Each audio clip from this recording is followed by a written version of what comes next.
Okay, so every time I talk about Shein, Temu, the de minimis exemption ending, all of that, people are like, oh my gosh, what's gonna happen? I gotta put my glasses on for this, I'm sorry. News broke yesterday or today that DHL is going to scale back tremendously on their shipments from China because they can't handle all the red tape right now with the tariffs. It's only packages that are greater than $800 because the de minimis exemption still applies to goods under $800. Means they're not subject to duties or anything like that. That exemption is set to end May 2nd. Of course, could be delayed, could be pushed back, we don't know, but as of now, it appears to be moving forward. Yes, if you're someone who's ordered from Shein, Temu, any of those kind of sites, you've probably noticed that when you get the tracking number and the shipping information, a lot of those orders are originating from China. And unless you're crazy, those orders are under $800. Those after May 2nd will now be subject to all of the tariffs and duties that they've been exempt from. So what does this mean for Shein, Temu, all that? Well, it is a big deal. It is. Over the years, they've opened warehouses in the US where they can ship, larger quantities of goods and then ship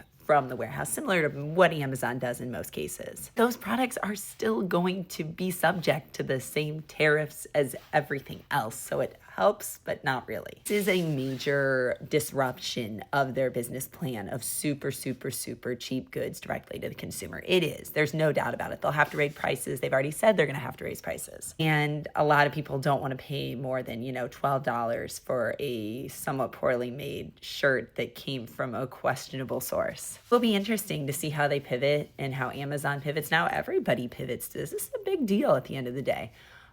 So that's kind of your update. I would say that if you're someone who likes to shop at those kind of places, I'm not saying you should or shouldn't, I would be doing that in case this doesn't come to an end anytime soon.